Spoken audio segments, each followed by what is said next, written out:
They called it the Dragon. Not officially, that wasn't in any US Marine Corps manual or tactical doctrine. But that's what Japanese soldiers on Iwo Jima whispered to each other in the darkness of their underground tunnels during the nights of February 1945. The dragon that came with a roar and turned stone chambers into crematoriums. The dragon that made men who had survived months of naval bombardment, who had endured artillery barrages that shook the volcanic island like an earthquake, suddenly break and run, screaming into machine gun fire, rather than face what was coming through the entrance of their cave. On the morning of February 23, 1945, Private First Class Robert Dunlap of the 4th Marine Division's 23rd Regiment watched a flamethrower team approach a cave entrance on the southern slope of Mount Suribachi. He had been on the island for 4 days. He had seen men torn apart by mortar fire. He had watched artillery strikes pulverize Japanese positions into rubble. He had personally called in naval gunfire that sent 14-inch shells screaming overhead to detonate against concrete bunkers with force that could be felt half a mile away. But he had never seen Japanese soldiers abandon a fortified position. Not once.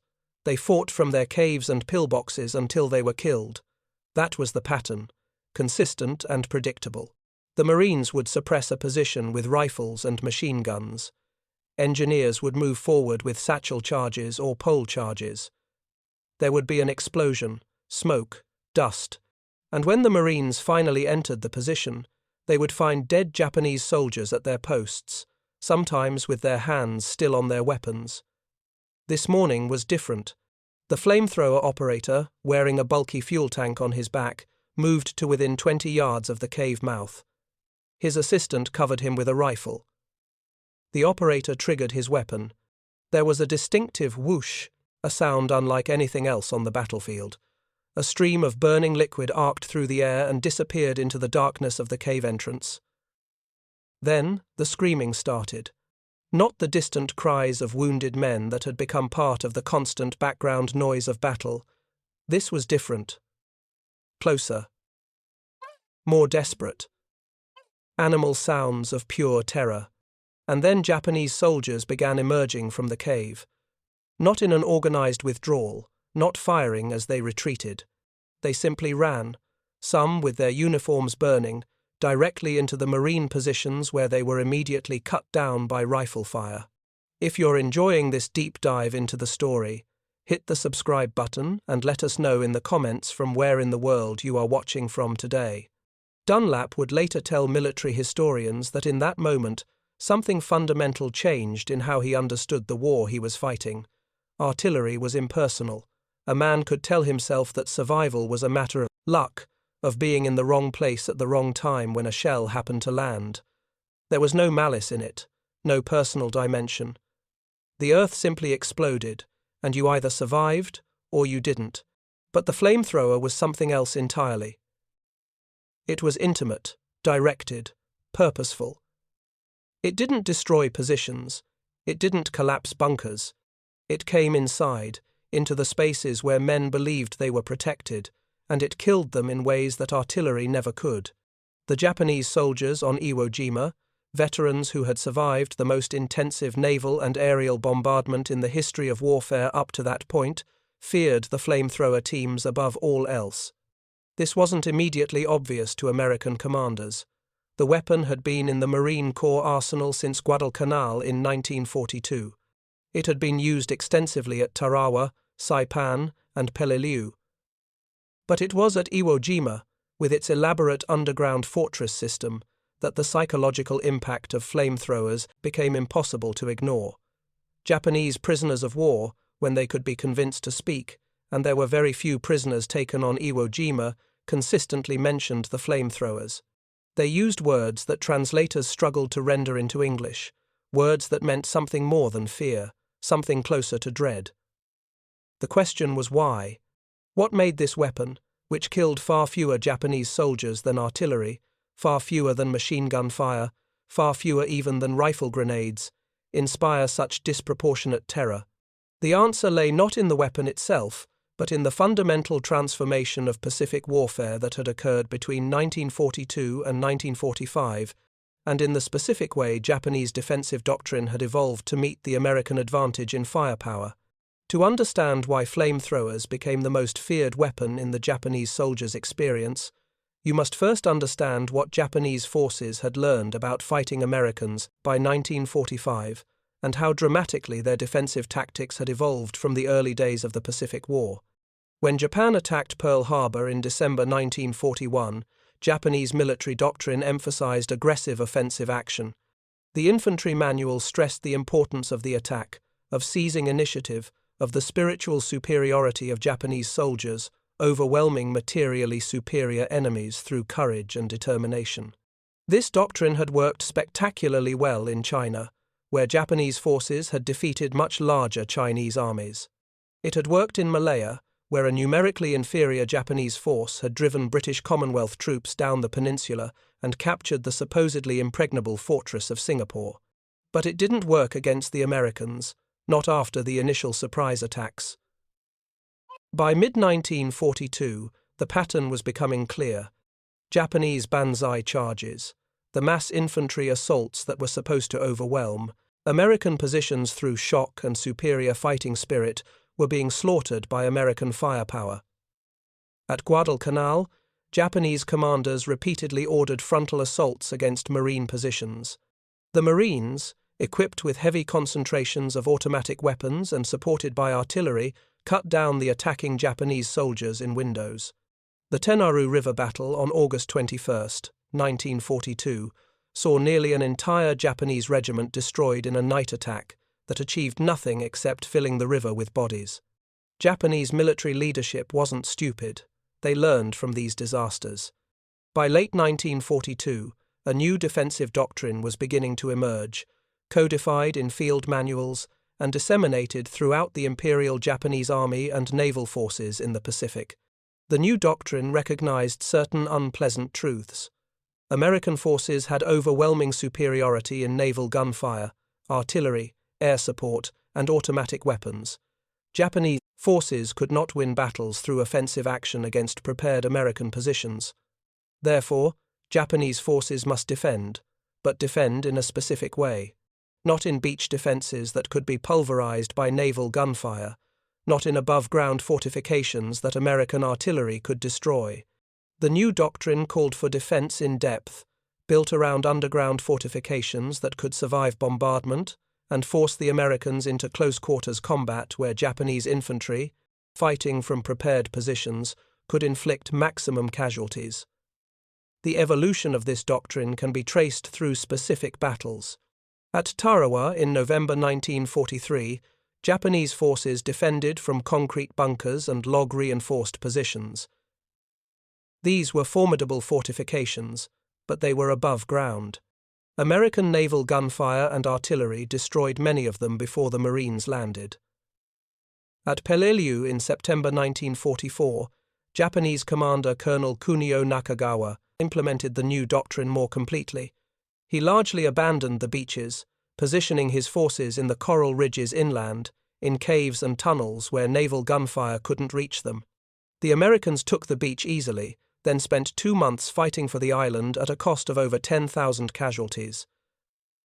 By Iwo Jima, the doctrine had reached its most sophisticated form. Lieutenant General Tadamichi Kuribayashi, commanding Japanese forces on the island, had months to prepare his defenses. He built a fortress unlike anything the Americans had yet encountered. The island's volcanic rock was ideal for tunneling. Japanese engineers carved out an elaborate system of caves, tunnels, and underground chambers, some 3 levels deep. Pillboxes and gun positions were mutually supporting, with interlocking fields of fire. Entrances were small, defensible, and often hidden. The tunnels allowed Japanese troops to move unseen beneath the surface, to reinforce threatened positions, to appear behind American lines. The Japanese fortifications on Iwo Jima represented a carefully reasoned response to American material superiority. Every aspect of the design reflected lessons learned through 3 years of bitter fighting. The logic was simple and, from a Japanese perspective, sound. American forces relied on massive firepower to prepare the battlefield before infantry attacks. Naval gunfire from battleships and cruisers could fire shells weighing up to 2,000 pounds. These shells could destroy any above-ground structure. Artillery could saturate an area with high explosive, making movement on the surface nearly impossible. American air power could strike targets with bombs and napalm.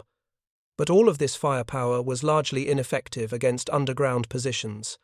A shell that landed on the surface might shake the ground, might collapse a poorly constructed tunnel, but it couldn't penetrate deep into volcanic rock. Japanese soldiers in underground chambers could survive bombardments that would kill anyone on the surface. They could wait out the barrage, then emerge from their tunnels to man their weapons when American infantry approached. The psychological dimension was equally important. Japanese soldiers in 1945 knew they were going to die. There was no expectation of victory, no belief that reinforcements would arrive, no hope of evacuation. The strategic situation was hopeless, but by forcing the Americans to fight for every yard of ground, by making them pay in blood for every position taken, Japanese forces could serve the empire by delaying the inevitable American advance toward the home islands. Every week the Americans spent taking an island like Iwo Jima was another week for Japan to prepare defenses of the homeland, another week to build aircraft for kamikaze attacks, another week before American bombers reached Japanese cities. Underground fortifications served this strategy perfectly. They maximized American casualties while minimizing the effectiveness of American firepower advantages. A Japanese soldier in a cave, with supplies of food, water, and ammunition, could hold out for weeks. He could fight from a position of relative safety, emerging to fire at American troops, then retreating back into the tunnels. He could survive bombardments that would have killed him instantly if he had been fighting from a trench or above-ground bunker. The construction of these fortifications was itself a remarkable achievement under difficult circumstances. Japanese engineers on Iwo Jima worked for months, using hand tools, explosives, and improvised equipment to carve chambers out of solid rock.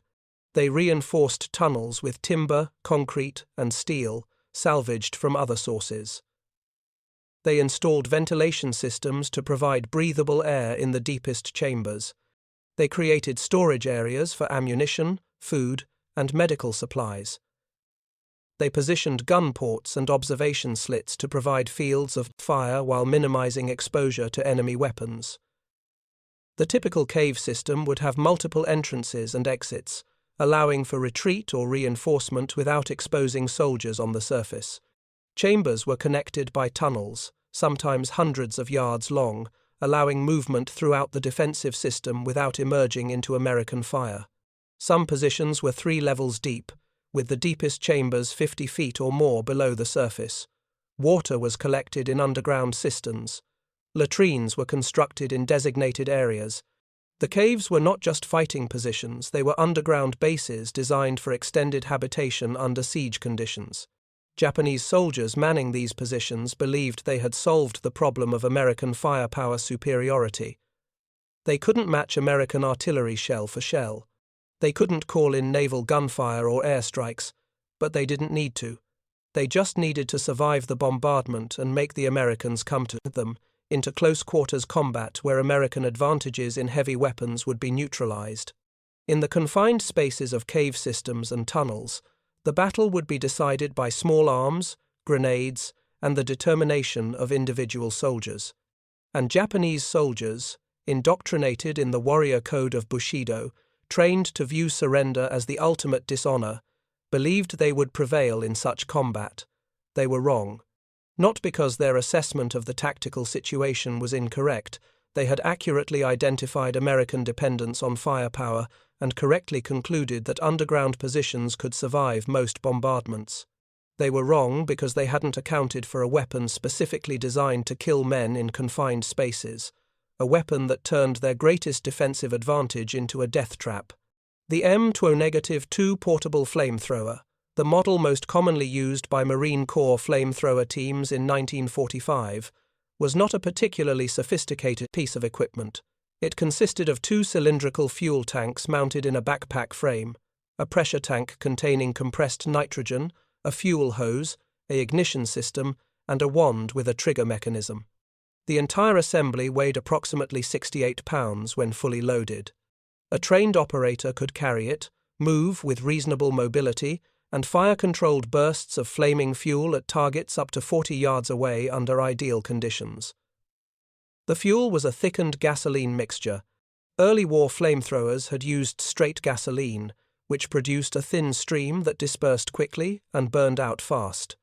By 1944, American chemical warfare specialists had developed napalm, a thickening agent that turned gasoline into a sticky gel. This thickened fuel traveled farther, stuck to whatever it hit, and burned much longer and hotter than straight gasoline. A napalm-thickened flamethrower could fire a stream that would cling to concrete, to steel, to human flesh, and continue burning for 8 to 10 seconds at temperatures exceeding 1,800 degrees Fahrenheit. The weapon's tactical employment evolved significantly between its introduction at Guadalcanal in 1942 and its widespread use by 1945. Early flamethrower teams operated with minimal doctrine, using the weapons opportunistically when targets presented themselves. Operators had minimal training, often just a few hours of instruction before being sent into combat. The weapons themselves were unreliable, prone to mechanical failures, and dangerous to operate. Fuel leaks were common, ignition systems malfunctioned. The tanks, when hit by enemy fire, could explode or catch fire, killing the operator instantly. By 1945, the Marine Corps had professionalized flamethrower operations considerably. Operators received 2 weeks of specialized training at Camp Pendleton in California before deployment. They learned the weapons, mechanics, how to clear fuel line blockages, how to maintain the ignition system, how to move with the unwieldy equipment in combat conditions. They practiced firing at cave mock-ups and concrete structures, learning the optimal range and firing angle for different targets. They trained in coordination with rifle squads and engineers, developing standard procedures for assaulting fortified positions. The doctrine that emerged was methodical and specific. A flamethrower team consisted of 2 men, the operator carrying the weapon and an assistant carrying a rifle and spare fuel cylinders. The team never operated alone. They worked as part of a larger assault element, typically a reinforced rifle squad with engineers carrying demolition charges. The sequence of assault was standardized. Riflemen would suppress the target position with automatic weapons fire, keeping defenders inside their fortifications and preventing them from engaging the approaching flamethrower team. The team would advance under this covering fire, moving from cover to cover, approaching as close as possible to the target before firing. The optimal firing position was within 20 to 30 yards of the target entrance. At this range, the napalm stream would maintain coherence and carry sufficient fuel to flood into the opening. The operator would fire a burst of 3 to 5 seconds duration, directing the stream into the cave mouth or bunker entrance. The burning fuel would splash against the walls and floor just inside the entrance, then flow deeper into the interior, following any downward slope, spreading along the floor, filling the enclosed space with flame and superheated gases. The assistant's role was critical. He watched the operator's back, providing security against Japanese soldiers who might emerge from hidden positions or secondary entrances. He monitored the fuel supply, signaling when tanks were running low. He carried spare ignition cartridges and tools for emergency repairs. Most importantly, he was prepared to take over operation of the weapon if the primary operator was wounded or killed. Casualty rates among flamethrower operators were extraordinarily high, approaching 40% on islands like Iwo Jima and Okinawa. The bulky fuel tanks made operators conspicuous targets. Their need to approach close to enemy positions exposed them to concentrated fire. Japanese soldiers quickly learned to target the flamethrower operators specifically, recognizing the threat they posed. The Marine Corps had to continuously train new flamethrower operators to replace casualties. By late 1945, some replacement battalions were training operators who would serve for only days or weeks before being killed or wounded. Despite this horrific casualty rate, there was never a shortage of volunteers. Part of this was simple Marine Corps culture, the ethos that the hardest jobs demanded the best men. Part was the recognition, spreading through the ranks by 1945, that flamethrowers saved American lives in the larger calculation. A position that might require hours of fighting and cost dozens of casualties to take with conventional weapons could often be neutralized in minutes with a flamethrower. The first large-scale use of flamethrowers against the Japanese underground fortress system came at Iwo Jima, and it was here that both American and Japanese forces began to understand the true effectiveness of the weapon in cave warfare. The island assault began on February 19, 1945, with the 4th and 5th Marine Divisions landing on the southeastern beaches. The initial landing was relatively unopposed, exactly as Japanese commander Kuribayashi had planned. His forces waited in their underground positions while the Marines established their beachhead. The killing began when the Marines moved inland toward the first ridgeline, Japanese positions that had been invisible during the pre-invasion. Bombardment suddenly came alive. Machine guns fired from camouflaged pillboxes. Mortars dropped rounds on the beaches with pre-registered accuracy. Artillery pieces, hidden in caves on Mount Suribachi and in the northern highlands, began methodical fire on American positions. The Marines found themselves fighting an enemy they could barely see, defending from positions that seemed impervious to return fire. Standard infantry tactics accomplished little. Riflemen could suppress a cave entrance with machine gun fire, but this didn't neutralize the position. The Japanese soldiers simply withdrew deeper into the tunnel system and waited. When the Marines ceased fire and attempted to advance, the defenders would return and resume firing. Artillery was called in repeatedly, but even direct hits on known cave positions often failed to destroy them. The volcanic rock absorbed the explosions. Shells that landed directly on top of a tunnel system might kill anyone near the surface, but soldiers deeper in the caves survived unharmed. Engineers moved forward with demolition charges. This was marginally more effective but extraordinarily dangerous.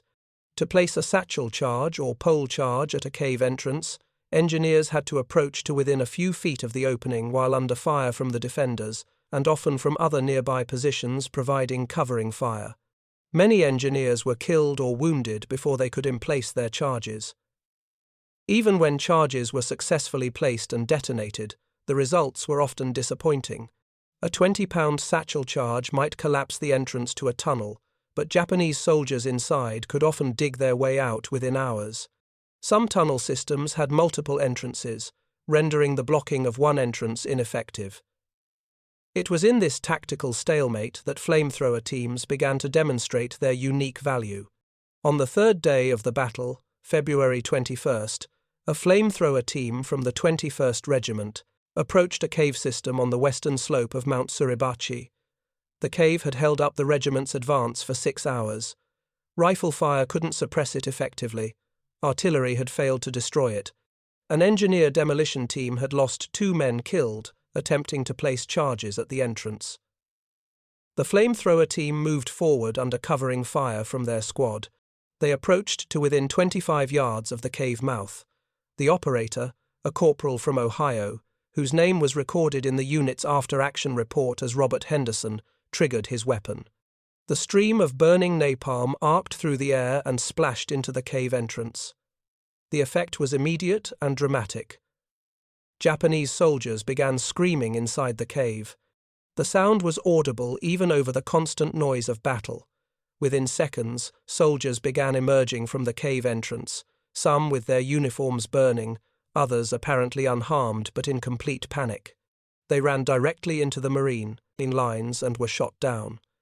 In less than 2 minutes, the position that had held up an entire company for most of a day was neutralized. The Marines cautiously approached and entered the cave. Inside, they found 12 dead Japanese soldiers. Some had been burned. Others showed no visible wounds but were dead nonetheless, killed by carbon monoxide poisoning or oxygen deprivation as the fire consumed the breathable air in the enclosed space. Word of this success spread quickly through the regiment, then through the division. Other flamethrower teams were called forward to engage cave positions. The pattern repeated itself consistently. Positions that had resisted artillery, demolitions, and small arms fire would be neutralized within minutes of flamethrower attack. Sometimes the defenders would flee, choosing to die in the open rather than face the flames. Sometimes they would remain inside and die there, but they could not continue to defend the position effectively after it had been flamethrower attacked. The Marine Corps tactical doctrine was rapidly rewritten in real time during the Iwo Jima battle. Flamethrower teams were moved forward in the order of march, positioned to respond quickly when cave positions were encountered. Additional operators were trained from riflemen who volunteered or were selected for the duty. More flamethrowers were brought ashore from supply ships. By the end of the first week of fighting, virtually every significant cave engagement involved flamethrower teams as the primary assault weapon. The Japanese defenders noticed this pattern. Intelligence reports recovered after the battle included diary entries and unit logs that specifically mentioned American flamethrower attacks. The Japanese had a word for the weapon that translators rendered as fire spray gun or flame projector, but soldiers used more colloquial terms. One diary entry, found on the body of a sergeant killed on March 3rd, described flamethrowers as the weapon of the devils, and noted that men would rather die by artillery than face what he called the burning death. If you find this story engaging, please take a moment to subscribe and enable notifications. It helps us continue producing in-depth content like this. To understand why flamethrowers inspired such terror, it's necessary to understand exactly what happened when one was used against a cave position. The physical and physiological effects were distinct from any other weapon in the American arsenal, and they exploited specific vulnerabilities of underground defensive positions. When a burst of napalm entered a cave mouth, the burning gel would splash against the walls and floor of the entrance area. Some of it would stick to these surfaces, burning in place, but much of it would flow deeper into the cave, following gravity down any slope, spreading along the floor like a burning liquid. This created an immediate physical barrier, a wall of flame between the entrance and the deeper portions of the cave system. Any Japanese soldier in the entrance area would be burned directly. The napalm would stick to uniforms, to exposed skin, and continue burning even if the soldier tried to roll on the ground or pat out the flames with his hands. But the direct burning effect, horrific as it was actually not the primary killing mechanism in cave warfare. The more significant effect was what the fire did to the atmosphere inside the enclosed space. A napalm fire burning at 1,800 degrees Fahrenheit consumes oxygen at a tremendous rate. In an enclosed space, like a cave or tunnel, the fire would rapidly deplete the available oxygen. A cave that seemed spacious, that had provided comfortable shelter for a dozen soldiers, would become an oxygen-depleted death trap within seconds of a flamethrower attack. Japanese soldiers deeper in the cave system, well beyond the reach of the flames themselves, would find themselves suddenly unable to breathe. The oxygen concentration in the air would drop from the normal 21% to 10% to 5% to nearly zero in the areas where the fire was burning most intensely. Men would gasp, their lungs working desperately to extract oxygen from air that contained almost none. Some would lose consciousness quickly. Others would remain conscious longer, experiencing the terror of suffocation, the growing panic as their bodies screamed for air that wasn't there. Simultaneously, the fire produced carbon monoxide and other toxic gases. These would spread through the tunnel system, carried by air currents, seeking out every chamber and side tunnel connected to the area where the fire burned. Carbon monoxide is colorless, odorless, and deadly. It bonds to hemoglobin in the blood more readily than oxygen does, effectively poisoning the blood's ability to carry oxygen to the body's tissues. Soldiers breathing air contaminated with carbon monoxide would experience dizziness, confusion, rapid heartbeat, and eventual loss of consciousness. Death would follow if exposure continued. The temperature effects were equally deadly in enclosed spaces. The fire heated the air dramatically. Hot air rises, so in a multi-level cave system, the upper levels would heat first. But even in a single-level tunnel, the temperature throughout the system would climb rapidly. Air temperatures could reach 300, 400, 500 degrees Fahrenheit in areas near the fire. This superheated air would sear the lungs of anyone breathing it. Soldiers in areas where direct flame never reached would suffer burns to their respiratory systems simply from breathing the heated air. Japanese soldiers in these underground positions faced an impossible choice once a flamethrower attack began. They could remain in the caves and die from oxygen deprivation, carbon monoxide poisoning, or heat exposure. Or they could attempt to escape, which meant running through the fire at the entrance and emerging into an area covered by Marine riflemen and machine guns. Either choice was likely fatal, but the psychological difference was significant. Dying from gunfire was familiar, expected, comprehensible. It was the death soldiers had trained for and mentally prepared for. But dying from flame in an underground darkness was something else entirely alien, terrifying, incomprehensible. Survivors of flamethrower attacks, the handful of Japanese soldiers who managed to escape through secondary entrances or who were in portions of tunnel systems that could be sealed off from the affected areas, described the experience in terms that emphasized its psychological horror. One prisoner, interviewed by American intelligence officers after Iwo Jima, said that men screamed in the darkness, that the sound echoed through the tunnels, that you could hear friends and comrades dying but could do nothing to help them. Another described the smell burning flesh, burning cloth, and something else he couldn't identify, something chemical and wrong. The Marine Corps recognized both the tactical effectiveness and the psychological impact of flamethrowers. Official reports noted that Japanese resistance in areas where flamethrowers had been employed was noticeably reduced. Positions that had been flamethrower attacked often remained unoccupied, even if the cave system itself remained structurally intact. Japanese soldiers seemed reluctant to reoccupy positions where flamethrowers had been used, even if tactically it would have been advantageous to do so. This psychological dimension became a weapon in itself. Marine commanders began to employ flamethrowers not just to neutralize specific positions, but as a form of psychological warfare. Areas would be flamethrower attacked even when conventional weapons might have sufficed, specifically to spread fear among nearby Japanese positions. The doctrine explicitly recognized this. Flamethrowers were not just for destroying and fortifications, they were for breaking the will of the defenders. The Marine Corps flamethrower operators who fought at Iwo Jima and subsequent battles paid an extraordinary price for their weapons' effectiveness. The statistics, compiled after the war from unit casualty reports and medical records, tell a grim story. Of the men trained as flamethrower operators and deployed to Iwo Jima, approximately 42% became casualties killed, wounded, or missing by the time the island was secured on March 26, 1945. This casualty rate was nearly double that of standard riflemen in the same units, and higher than almost any other specialty except perhaps the engineers who placed demolition charges. The reasons for this horrific casualty rate were straightforward. The flamethrowers' limited range, 40 yards maximum, 20 to 30 yards for effective use, meant operators had to expose themselves at close range to enemy positions. The bulky fuel tanks made them conspicuous and unmistakable targets. Japanese defenders, once they understood the threat flamethrowers posed, would focus fire on these operators with desperate intensity.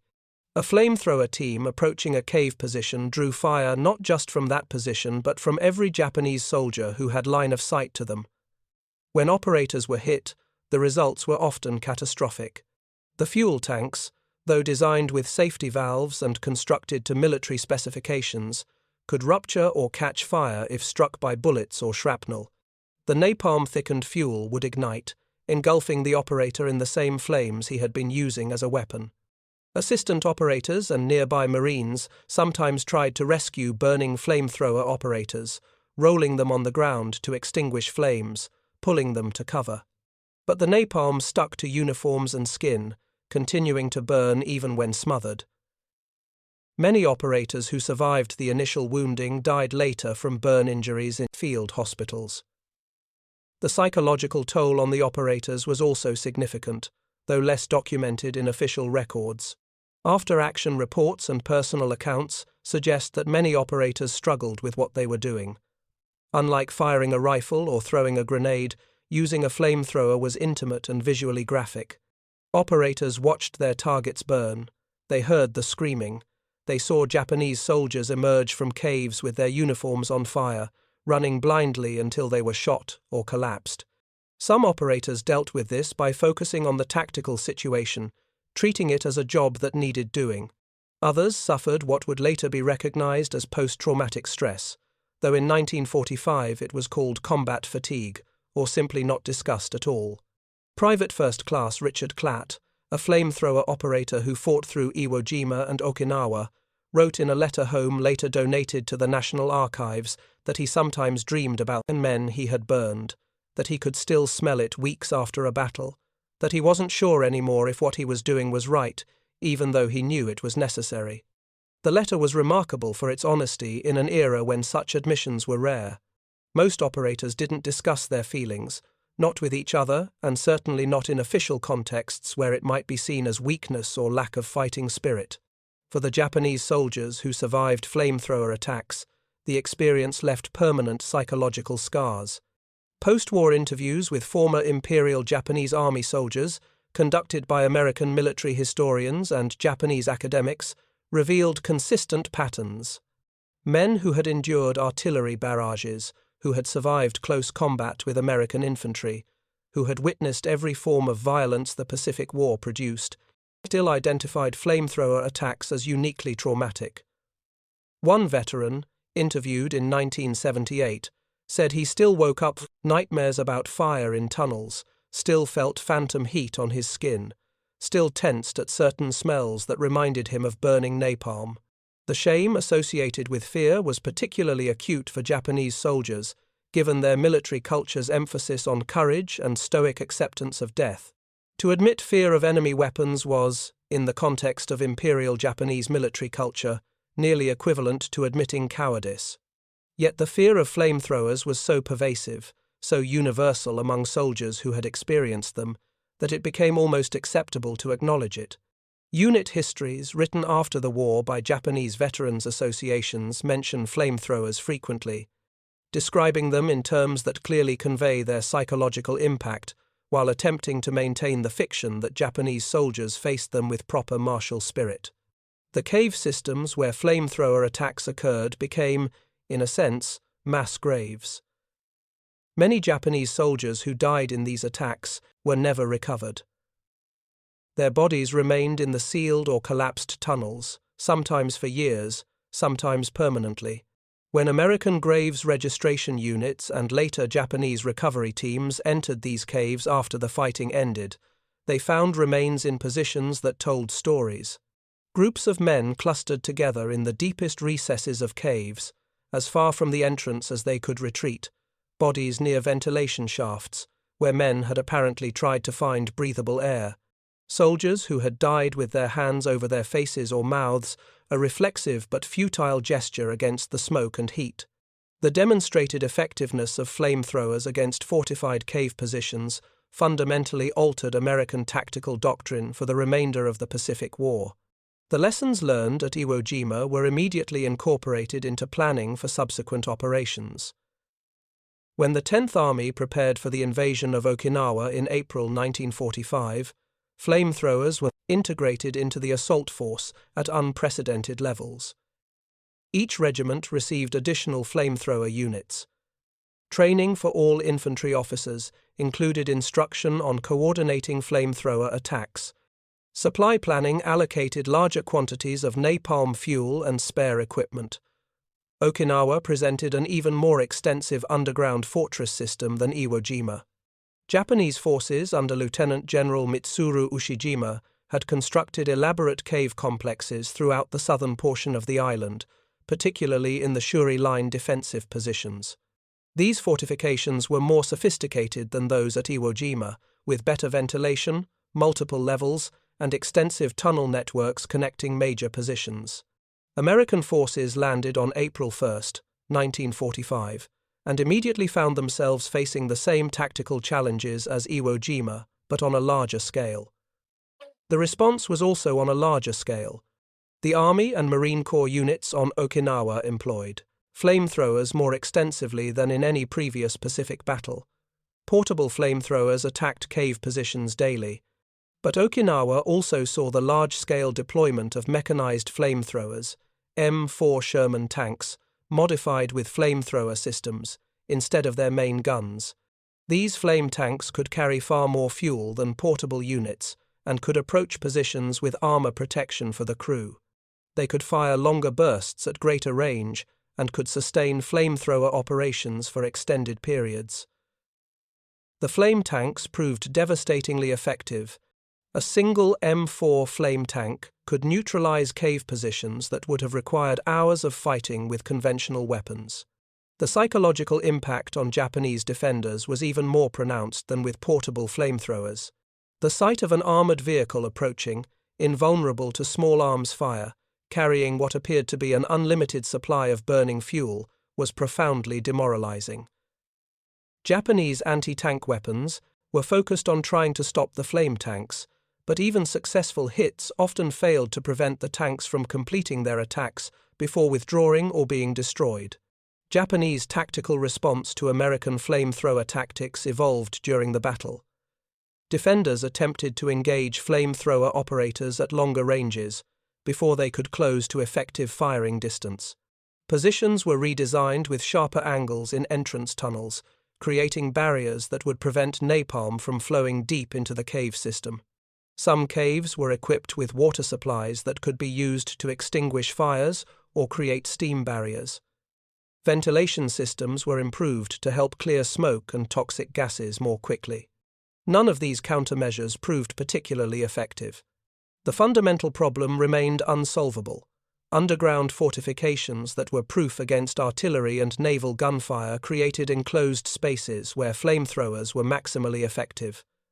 The very characteristics that made caves good, defensive positions, the enclosed spaces, the limited entrances, the protection from external fire made them vulnerable to weapons that exploited those characteristics. Japanese forces were trapped in a tactical dilemma with no good solution. By the time organized Japanese resistance on Okinawa ended in late June 1945, American forces had used flamethrowers in thousands of separate engagements. The weapon had transitioned from specialized equipment to standard infantry tool. Every infantry company expected to have access to flamethrower support. Every assault on a fortified position included flamethrowers in the planning phase. The tactical question was no longer whether to use flamethrowers, but how to employ them most effectively, given the specific terrain and defensive configuration. American military planners preparing for Operation Downfall, the proposed invasion of the Japanese home islands scheduled for November 1945, incorporated lessons from Iwo Jima and Okinawa into their estimates and planning. Intelligence assessments predicted that Japan had fortified the home islands extensively, with cave systems and underground positions far more elaborate than anything encountered on Pacific islands. The plans for Downfall included massive increases in flamethrower equipment. Production orders were placed for tens of thousands of additional portable flamethrowers and hundreds of flame tanks. Training programs were expanded to qualify more operators. Chemical warfare units developed improved napalm formulations with longer burn times and higher temperatures. These preparations proved unnecessary.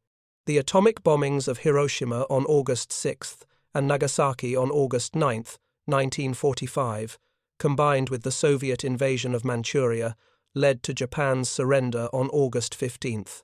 The flamethrower attacks on the home islands that planners had anticipated, that Japanese civilians and soldiers feared, never occurred. But the psychological shadow of the weapon remained. Post-war Japanese accounts of the final months before surrender frequently mention the expectation of flamethrower attacks on defensive positions throughout Japan. The weapon that had killed thousands in the caves of Iwo Jima and Okinawa occupied a prominent place in Japanese military and civilian consciousness during those final desperate months.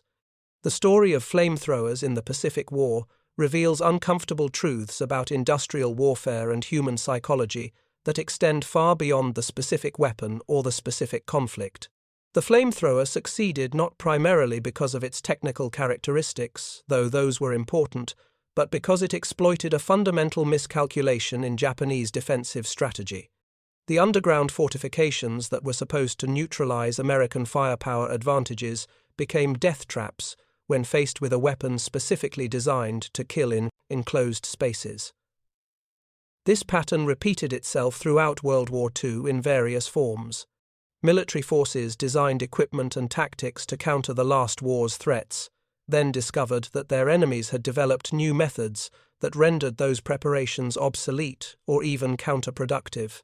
The French built the Maginot Line to prevent another German invasion like World War I, then watched German forces bypass it entirely. The British Royal Navy prepared for traditional surface fleet engagements, then faced German U-boats that redefined naval warfare. Japan itself had built a navy optimized for decisive battleship confrontations, then found that aircraft carriers had made battleships secondary. The Japanese soldiers who dug those caves on Iwo Jima and Okinawa were not stupid. They were responding rationally to the evidence available to them. American artillery and naval gunfire had proven devastating against above-ground positions. Underground fortifications could survive that bombardment. The logic was sound. But war is not a static equation where one side develops a solution and the other accepts it. War is a dynamic process where each innovation prompts counter-innovation, where every defensive improvement eventually meets an offensive answer.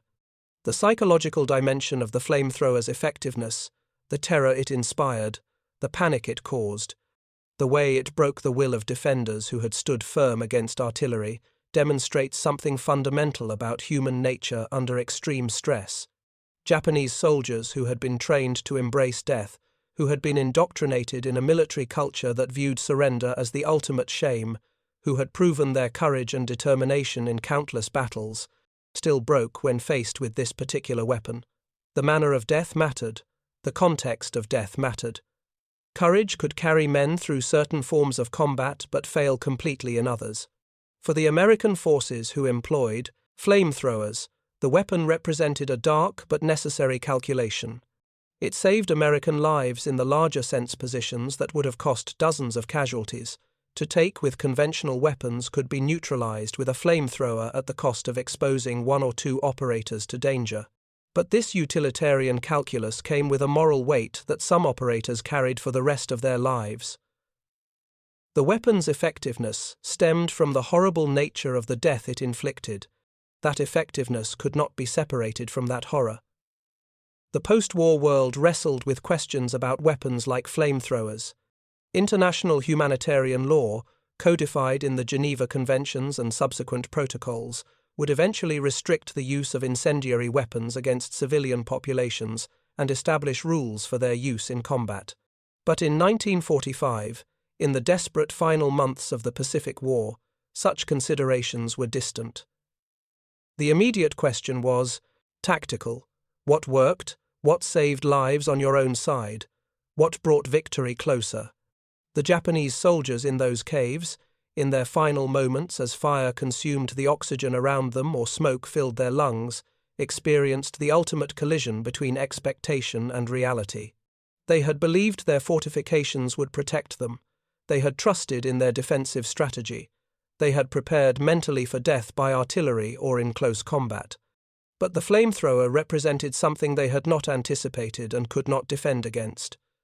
Their strongest defensive positions became their tombs. Private First Class Robert Dunlap, who had watched that first flamethrower attack on Iwo Jima's Mount Suribachi, survived the war. He returned home to Pennsylvania in October 1945. In interviews conducted decades later for oral history projects, he reflected on what he had witnessed. He said that the flamethrower had convinced him, more than any other weapon or other experience in the war, of the fundamental importance of technological and industrial superiority in modern warfare. Courage mattered, training mattered. But having the right weapons, produced in sufficient quantities, mattered more. The Japanese soldiers in those caves had been brave. They had been determined. They had been prepared to die. But they had been given equipment and tactics that could not prevail against the industrial might and technological innovation of their enemy.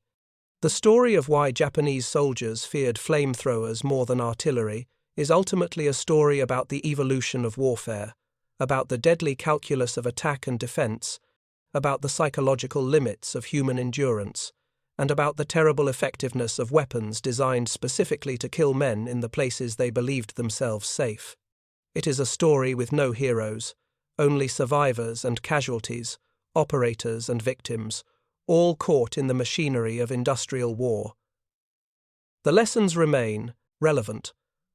Modern military forces still grapple with the balance between firepower and protection, between offensive innovation and defensive adaptation, between tactical effectiveness and moral acceptability. The flamethrower itself has largely disappeared from modern arsenals, replaced by more precise weapons.